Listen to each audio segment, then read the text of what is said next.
दोस्तों, हम जिस दुनिया में रह रहे हैं उसकी आबादी आज करीब 750 करोड़ है।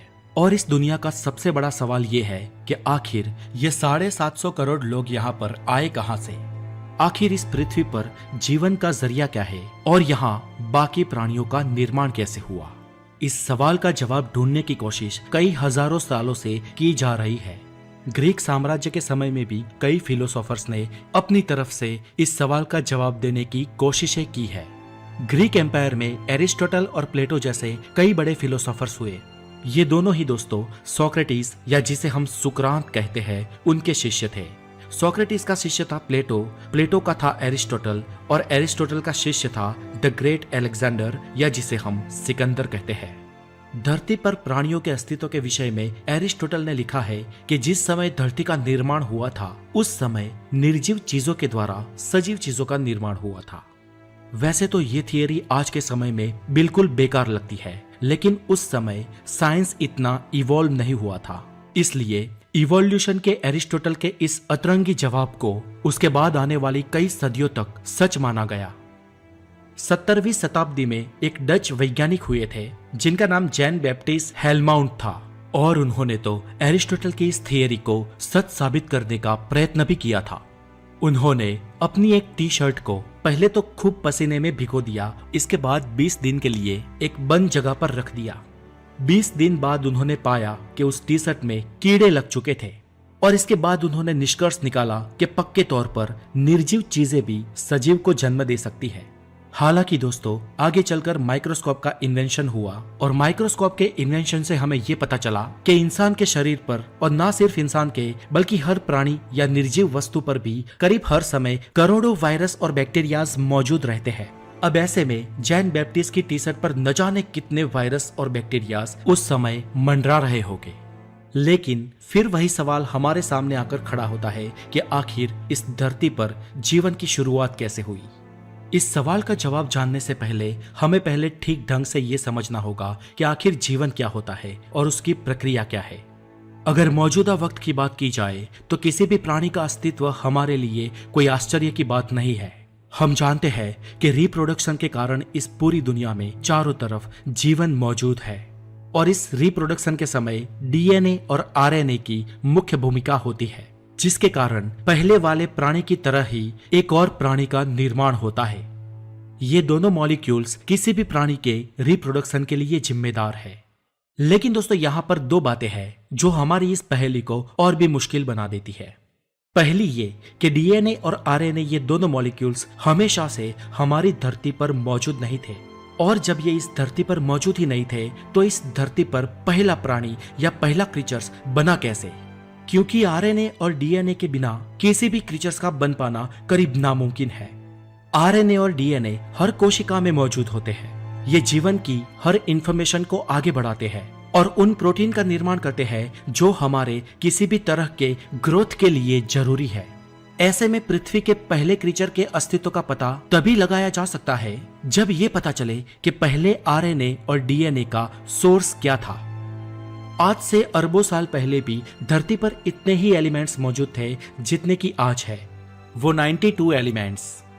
ऐसा माना गया है कि इस धरती पर या तो इन एलिमेंट्स में से या तो इनके किसी कंपोजिशंस में से पृथ्वी पर जीवन का निर्माण हुआ है।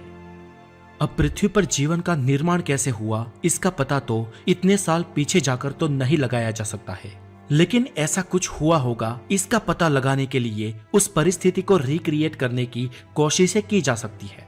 और इसी कोशिश के तहत स्टैनली मिलेट और हेरोट नाम के दो अमेरिकन वैज्ञानिकों ने रिसर्च करनी शुरू की। उन्होंने पानी के मिक्सर, मीथेन, एमोनिया, हाइड्रोजन और कुछ अन्य एलिमेंट्स को मिलाकर एक सैंपल बनाया जो कि उनके अनुसार उस समय की धरती के साथ मेल खाता था। और उसके बाद उन्होंने इस सैंपल में उस तरीके से बिजली दी जैसे उस समय आसमान से बिजली गिरा करती थी। और एंड में उनके इस एक्सपेरिमेंट के बाद जो कंक्लूजन आया उसे देखकर वो दोनों वैज्ञानिक हैरान रह गए। इस प्रयोग में इनऑर्गेनिक मैटर के जरिए ऑर्गेनिक मैटर का निर्माण हुआ था। मिलर और उरे ने अपनी केस स्टडी में ये बताया कि पहले के समय इसी तरह बिजली चमकने के कारण नए एलिमेंट का निर्माण हुआ होगा। उनके इस एक्सपेरिमेंट से ये तो साबित हुआ कि इनऑर्गेनिक मैटर से ऑर्गेनिक मैटर बनाया जा सकता है, लेकिन इससे लाइफ के अस्तित्व की पहेली आधी ही सॉल्व हो पाती है। ऐसा इसलिए क्योंकि अगर हम ये मान भी ले कि ऐसे किसी तरीके से डीएनए और आरएनए का निर्माण हुआ था, तो भी केवल उनके निर्माण से ही लाइफ तो नहीं बन सकती ना। उसके लिए प्रोटीन या आमतौर पर ऊर्जा की जरूरत तो पड़ती ही है। जैसे दोस्तों, आपने अपनी लाइफ में डेड सेल्स का नाम तो सुना होगा। ये ऐसी कोशिकाएं होती है जो कि मर चुकी है। अब दोस्तों, यहाँ पर प्रॉब्लम यह है कि आरएनए और डीएनए के बिना प्रोटीन सेल का निर्माण नहीं हो सकता, और प्रोटीन सेल्स के बिना आरएनए और डीएनए का निर्माण नहीं हो सकता, क्योंकि आरएनए ही होता है जो डीएनए की मेमोरी से ये पता करता है कि प्रोटीन का निर्माण कैसे होता है, और डीएनए और आरएनए को जिंदा रखने के लिए प्रोटीन सेल्स की जरूरत पड़ती है। इसलिए ये दोनों एक दूसरे के पूरक है, और प्रोटीन्स के बिना आरएनए और डीएनए, और आरएनए और डीएनए के बिना प्रोटीन का अस्तित्व होना ही नामुमकिन है। तो अब ये तो वही बात हो गई कि पहले मुर्गी या पहले अंडा, पहले आरएनए और डीएनए या पहले प्रोटीन सेल। अब दोस्तों, यहां जाकर यह प्रयोग अटक गया। इसके बाद कुछ वैज्ञानिकों ने और गंभीरता से इस पर रिसर्च की। तब जाके हमें पता चला कि कुछ केसेस में आरएनए अकेला ही इतना कैपेबल है कि उसे डीएनए के इंस्ट्रक्शन की जरूरत नहीं पड़ती है, यानी कि उस मेमोरी सेल्स को खंगालने की जरूरत नहीं पड़ती है।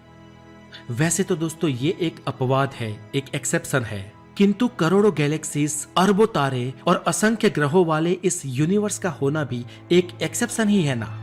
हालांकि दोस्तों, मैं ये जानता हूँ कि फिलोसॉफी से साइंटिफिक फैक्ट्स को जस्टिफाई नहीं किया जा सकता है, इसलिए चलिए अभी बात करते हैं एक थियरी को सपोर्ट करने वाले साइंटिफिक फैक्ट्स की। ऐसा माना गया है कि शुरुआती समय में कुछ एलिमेंट्स का कॉम्बिनेशन और कुछ क्षार आपस में मिले। इनमें से कुछ के पार्टिकल आगे चलकर अलग हो गए, लेकिन कुछ के जुड़े ही रहे। जो साथ में रह गए वो बढ़ते चले गए और धीरे धीरे स्ट्रैंड्स के तौर पर विकसित हुए। ये मॉलिक्यूल्स को मिलाकर बनने वाला सबसे पहला स्ट्रक्चर था। इस तरह के स्ट्रैंड बनते गए और उनकी संख्या असंख्य हो गई। लेकिन अब भी ये आरएनए यानी कि सीधे तौर पर किसी सजीव चीज में परिवर्तित नहीं हुए थे। ये स्ट्रैंड उस समय पानी में ही डूबे हुए थे। इन्हें मेटाबॉलिज्म की जरूरत थी, जिसे तभी बनाया जा सकता था जब आसपास कोई दबाव ना हो, और उस समय पानी में करीब हर तरह के केमिकल्स मौजूद थे। इन स्ट्रैंड को बढ़ने के लिए इन्हीं केमिकल्स से बचना था, क्योंकि ये अगर उनसे बचते नहीं तो पानी में हुआ एक भी गलत केमिकल रिएक्शन अब तक की सारी मेहनत बर्बाद कर सकता था। आरएनए को बढ़ने के लिए एक बॉक्स की जरूरत थी, और वो बॉक्स उन्हें मिल गया एक सेल के तौर पर। जी हाँ, वही कोशिकाएं जो कि आज हमारे शरीर में मौजूद है। तब यह कोशिकाएं फैटी एसिड से मिलकर बनी थी। फैटी एसिड के बारे में आप ये बात तो जरूर जानते होंगे कि ये पानी में डिसॉल्व नहीं होता।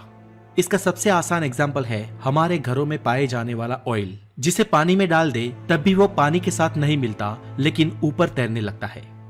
तब मौजूद ये फैटी एसिड रेप्लिकेशन डीएनए यानी कि उन स्ट्रैंड के लिए बॉक्स बना, और इसके अंदर उन्हें एक आइसोलेटेड एनवायरनमेंट मिला, जो कि उनके आगे बढ़ने और लाइफ बनाने के लिए जरूरी था। इस बॉक्स के अंदर भी जीवन के अस्तित्व को आने में अभी बहुत टाइम लगने वाला था, और इस तरह धीरे धीरे प्रकृति में इवोल्यूशन होते गए और इस बॉक्स में जीवन का धबकना शुरू हुआ। और यहीं से दोस्तों पृथ्वी पर सबसे पहला क्रीचर अस्तित्व में आया, जो थे एक कोशीय जीव, और इसके बाद पृथ्वी पर जीवन की शुरुआत हुई। सो फ्रेंड्स, आज के लिए इतना ही, और यहाँ से आगे की कहानी कि कैसे इस धरती पर विविध जीवों का सर्जन हुआ, इसकी चर्चा हम इस एपिसोड के सेकंड पार्ट में करेंगे। तो बने रहे द नॉलेज के साथ, और द नॉलेज को जरूर सब्सक्राइब करें। अपना बहुत सारा ध्यान रखें। Have a good day, take care.